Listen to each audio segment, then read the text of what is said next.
showcasing the transition to adulthood, and my tattooing continues to become more widespread and more socially accepted as tattooing becomes as tattoo.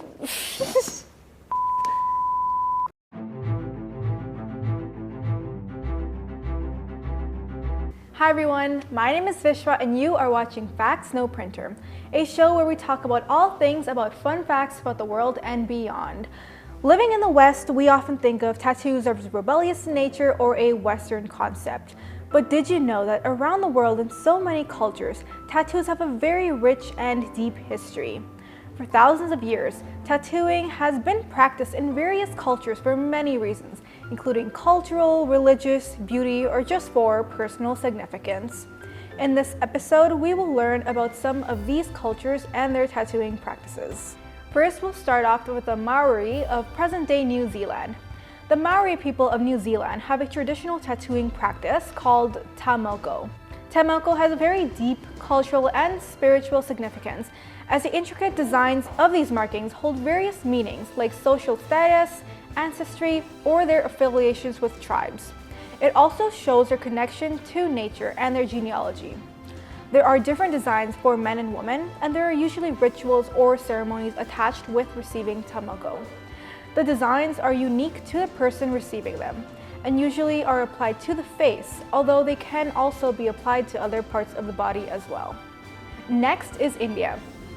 As India consists of so many different cultures, there's an incredibly rich and diverse history of tattooing practice here, especially in tribal communities. There are so many reasons for tattooing. Tattoos have historically been used to mark identities such as life experiences or tribal affiliations, and to showcase various parts of the culture or the religion the person is from as a form of pride and identity. In many communities in India, it is also seen as a form of beauty enhancement, especially for women. There is also spiritual and religious significance, such as getting tattoos of deities, iconographies, or religious symbols, as a form of showing devotion. Along with these permanent tattoos, I thought I'd also mention the temporary henna tattoos that both India, South Asia, the Middle East, and North Africa is known for, another form of body arts, albeit temporary, made from the henna plant. It's mainly used in ceremonies/celebrations and have elaborate patterns and cultural significance. Some examples of the different permanent tattoo styles are the Trajva tattoo that many tribal women in the state of Gujarat have, or the tattooed warriors of Nagaland to honor and distinguish them, or the Ram Namis who tattoo their entire body with the word Ram referring to the Hindu god. Next are the tattoo traditions of the Inuit. Kakennyit, the word for these traditional tattoos, are deeply rooted in indigenous Inuit communities inhabiting the Arctic regions. They are almost exclusively done amongst Inuit women by Inuit women. Facial tattoos specifically, otherwise known as tuinet, are seen as a rite of passage showcasing the transition to adulthood and marking key life events. This is traditionally applied with bone or ivory needles and have soot-based pigments. They feature geometric patterns that often symbolize personal identity, family ancestry, and achievements. They're also believed to bridge a spiritual connection with the ancestors and spirits to provide guidance and protection. Due to colonialism, the practice has experienced a very sharp decline, but now there are efforts to revive this tradition. Next is the tattooing culture of the Amazigh people.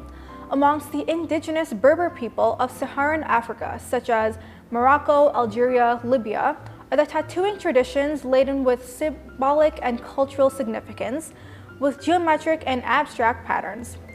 Tattooing was mainly practiced amongst the women whose tattoo shows their personal narratives, their family ties, or connection with their tribes. They also often show milestones in their lives, such as motherhood, for example. Because of societal norms changing, this tradition has faced pushback, unfortunately, but still there is an effort to preserve this practice as part of the cultural identity of the Amazigh people.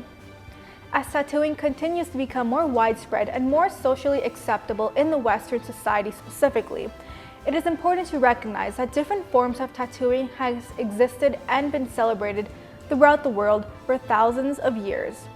And although many cultures have faced pushback because of them, there are still movements that try to revive them and bring back these traditional practices even more in the 21st century. That brings us to the end of this week's episode of Facts No Printer. Hope you learned something new today and see you next time on another episode. Bye!